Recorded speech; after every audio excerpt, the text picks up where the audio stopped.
Hello, welcome back to Out of Order with Ella. I'm Ella, and let's just hop right in. If you're new here, I am Ella. I'm a 26-year-old girl living in Minnesota, and I lost two incredibly special people in my life, and Sam, out of order when I was 22 years old.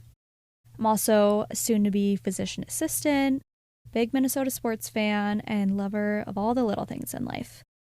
I created this space to slow down, check in with myself each week, document my life, but more than anything, created this as a space for me and for you to talk about out of order loss, imperfect healing, and how grief is just one piece of our story. We're all a beautiful, unique collection of identities with stories worth telling. So here's mine, as well as the stories of you and your special people in heaven as told by you. This past week, I started rotation 9 of 9 in PA school, which is pediatrics for me. So the lineup of rotations is different for all of us, depending on what's available, what electives each of us choose. And I think pediatrics is the perfect rotation for me to end on because I've never had a huge interest right off the bat in doing pediatrics, but I've enjoyed every rotation that I've had. And I always just say, let's wait and see, because I really just enjoy medicine and I'm really passionate about medical decision making. And so I think I'd be happy in any area that I end up in, honestly. And kids are so funny. They just say the most out-of-pocket things and have no idea what they're saying. I think my favorite peds patients, though, are high schoolers because it's so rewarding to just meet them where they're at. You can have just a really laid-back conversation with them and just really help them navigate all the challenges of where they're at and all the challenges that come with growing up. I've really hit the jackpot as far as preceptors go. If you don't know what a preceptor is, it's basically the physician or physician assistant who is my teacher for my rotation. And so usually I'm paired up with one either doc or APP for the whole rotation, or for a couple of the rotations I've had a few different preceptors.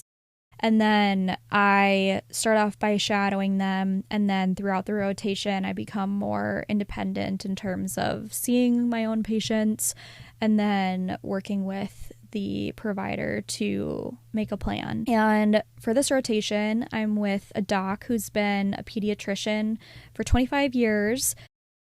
And he has such a similar practicing style to what I aspire to have in terms of how he interacts with kids and their families.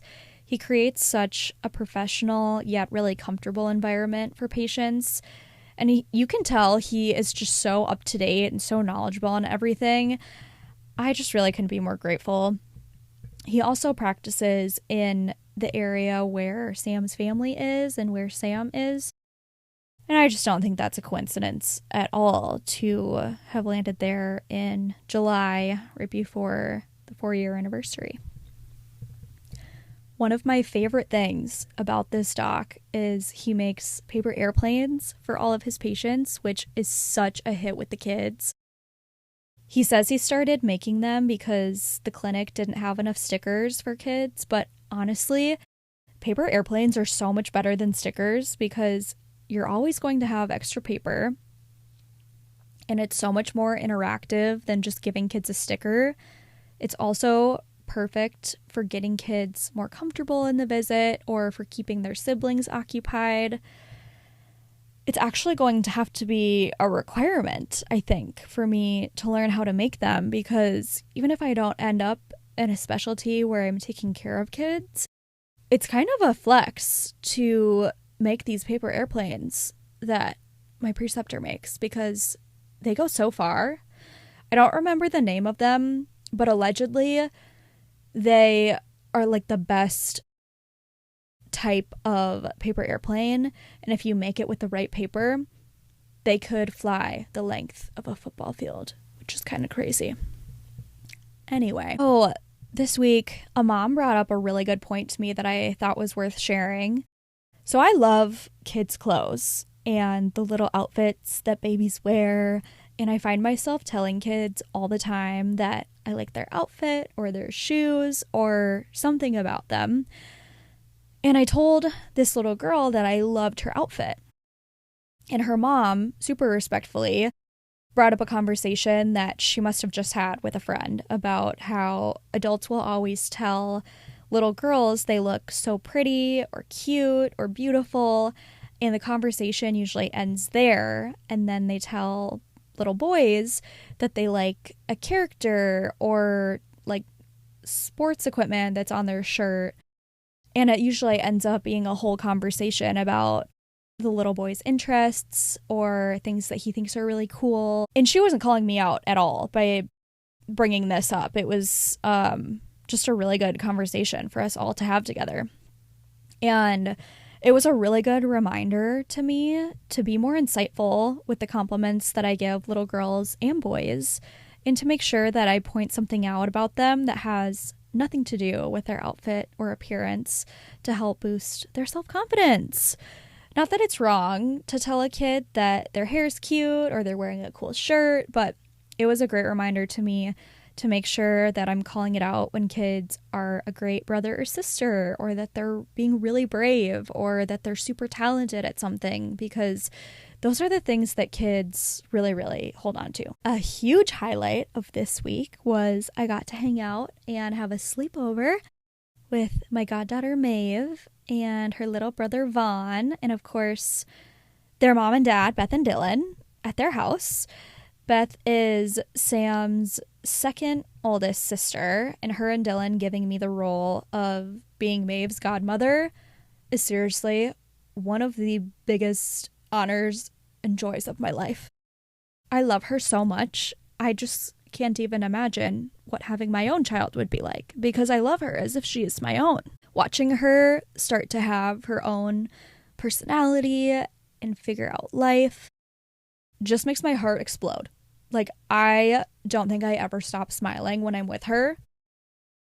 We have so much fun together. And she's just so funny. And she's not even trying to be. She's just figuring it all out. But, yeah, she is one of my favorite people ever. And I miss her all the time. And it was so fun to sleep over and to be able to have just some one-on-one time with Beth, because I feel like that we don't get to have that as much anymore. And it was just really special. And if you're listening, Beth, hey, love you, miss you. Okay, and now what we've all been waiting for. My thoughts on swag. I cannot believe that we have been blessed with another Justin Bieber album. Swag feels grown up. It feels like music that he wants to be making. And this new music even feels just so nostalgic to me. His voice just like brings me back. My first concert ever was the My World Tour in 2010. I was 11 years old.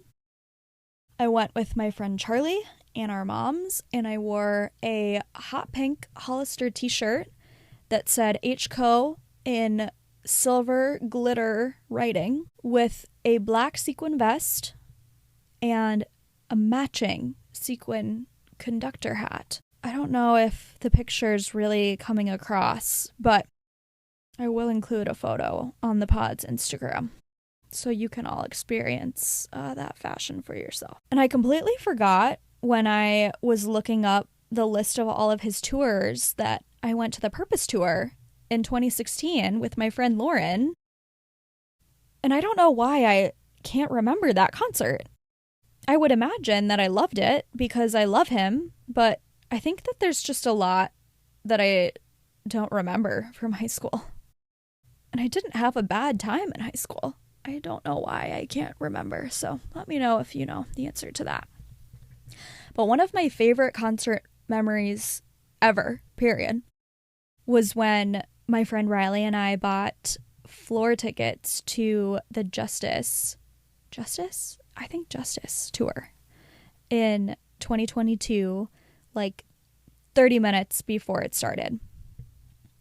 We were at the Gray's rooftop in downtown Minneapolis, right across from the Target Center, and I was legit wearing like a baseball hat, a tank top, jeans, just not a Justin Bieber concert outfit by any means.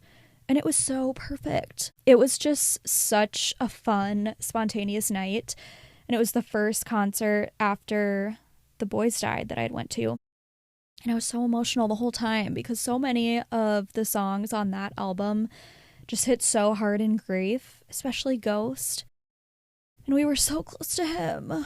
It was so fun. I'll never forget it. I just love that guy so much. And I love how Faith has become such a big inspiration for his music too. If he feels up for it, he needs to do an Eras tour. I think I would go to a handful of cities to see that.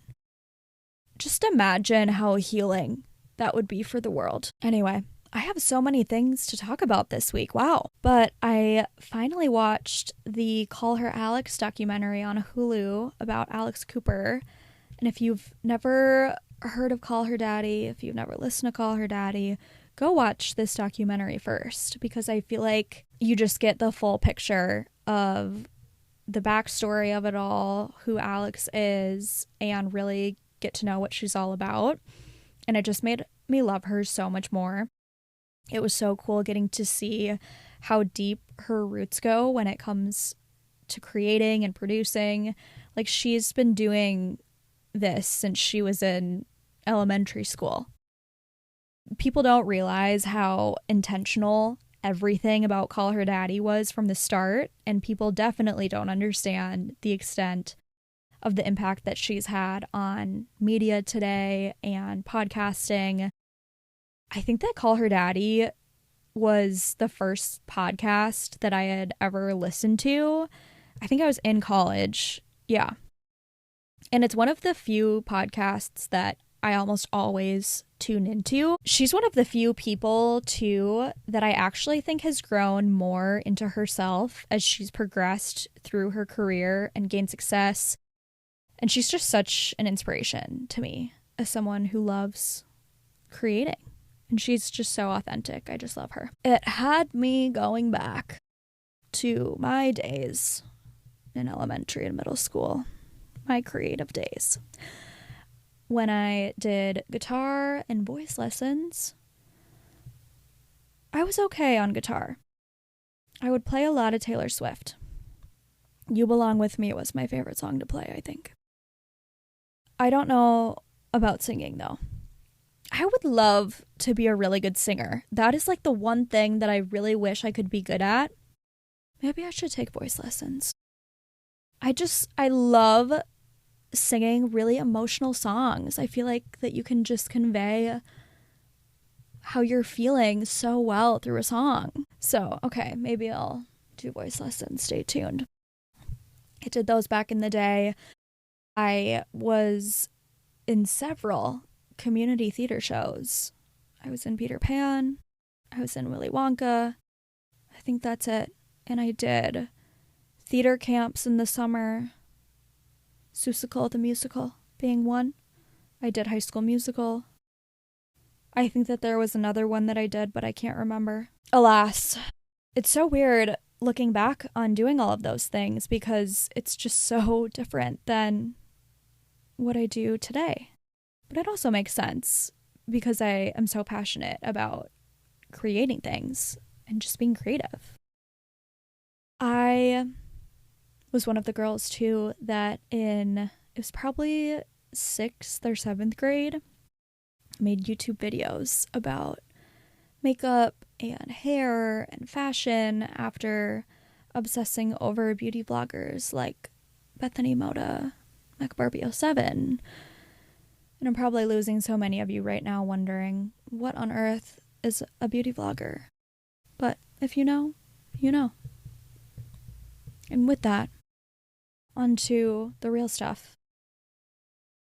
Okay, I know I've shared before over the past few years that the summer months, especially July, have been some of the hardest days for me in terms of grief.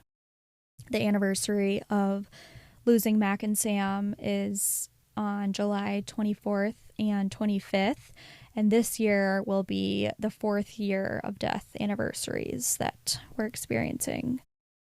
The anticipation of those 2 days has done such weird things to my body in the past few years. I've had severe headaches, just nonstop fatigue, like persistent stomach pain, dizziness, just weird stuff that I never really experience any other time of the year besides headaches. I get headaches all the time, or at least nowhere near as severe. Since I've been in PA school, I think I've become a lot more apathetic as a way to protect myself from really intense emotions that come with grief, which has probably been the cause of these physical manifestations. It's like the emotions have nowhere to go from me pushing them down, so they just come out however they can. Overall, though, I feel like this summer I have been feeling better than I have in past summers. I've been able to spend more time with my family, and I have also just forced myself to be more intentional with my grief.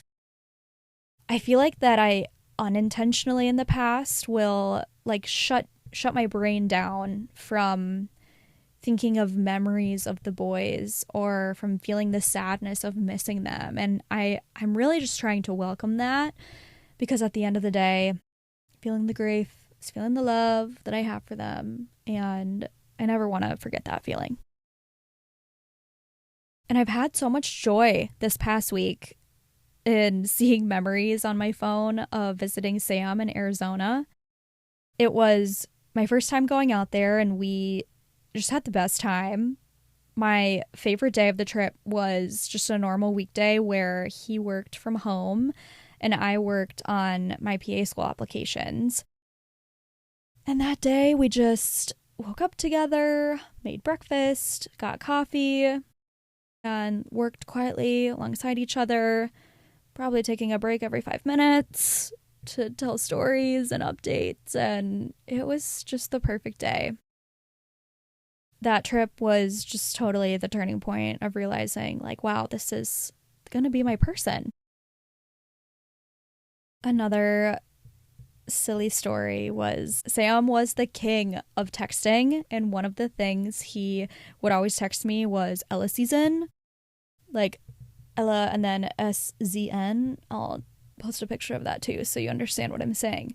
And when I got there, he had put a sign that said Ella season on this letterboard that he had in his bathroom, and it was just so silly and cute. We had so much fun together all the time and that week. I've just been talking to him so much this week, hoping that he's listening to me. I've also been playing the JB album out loud, so he can hear. I don't know if it works like that, but I feel like it does. I'm sitting here, though, looking back at pictures and reading texts, and still just like, how did this happen? Almost 4 years later, and I still can't believe Sam is gone. I can't believe Mac is gone. A feeling I'm never quite able to explain right is how weird it feels that people look at me and don't see them anymore. From the time they died to now, they just feel like a part of me. And the sharp pain at the beginning might have evolved to now more of a dull ache every day. But the love and the longing are always right at the tip of my tongue. I'm someone that can't hide my emotions at all, for better or for worse. And a lot of times, my pain and sadness will come out as agitation or anger. Over time, I think I've just become tired of explaining myself, or tired of the way people responded to me when I was honest about how bad I was doing. I think it was a month or two after the boys died, when I was back at work on a Monday, and one of my coworkers asked me if I had a fun weekend. And I remember thinking in my head, what a dumb question. Like, how do you think my weekend was? And at the time, the pain was literally sitting right in my throat, just ready to spill out at any second, all the time. I think I just responded with something like, not great, because I couldn't think of anything else to say. And I'm honest to a fault. And she responded, still? As if not even 2 months was long enough for me to just kick my feet up and have a blast on the weekends. I know she didn't have any ill intentions. I think she literally was just asking how my weekend was, but I think she just had no idea what to say or how to be around me, which is just such a weird concept to me. Like, I have no idea how to be around me either. But I'm sure that I said all the wrong things to people in my life who lost people out of order before I was a part of the club too. People who aren't in the club always say that they can't imagine what the pain is like. But I always say they probably could imagine that it's pretty bad. I think the best thing that you can do for people when you don't understand how they feel is literally just ask. I promise that acknowledging their person and the pain that they are in will make them feel so much more supported, rather than if you just ignore it because you're scared of bringing it up. My favorite way to check in with people is to just ask, how's today? Because for me, how are you is one of those questions that all of the sudden felt impossible to answer. Especially in the beginning when the pain was so sharp and so fresh. I couldn't imagine an answer other than, well, I'm terrible. And if I was surviving a little better that day, saying, oh, I'm good, felt like I was somehow betraying Mac and Sam. Like, how could I be good in a world that they're not in anymore? I just feel like asking, how's today, holds so much more intention and carries such less pressure, because you can just think about today. I think the bottom line is, don't overcomplicate it. Be honest, be empathetic, and just ask questions. It doesn't have to be that deep. Really. People just want to know that you care and that you remember too, because it's all that they're thinking about. We're going to leave it there for the week. Thank you so much for spending this time with me, listening to me ramble. If you want more support and information, you can check out the Out of Order with Ella page on Instagram. Reminder, I would love to share about the special person that you lost and the love that you have for them, whether it's a story, the things that you loved about them, or whatever feels right. The link to do this, along with just a general question link to ask any questions about grief, loss, trauma, life, anything you want, is in the show notes and linked on the show's Instagram. Remember, I'm here, I care, and I'm on your team. Talk to you next Monday. Bye!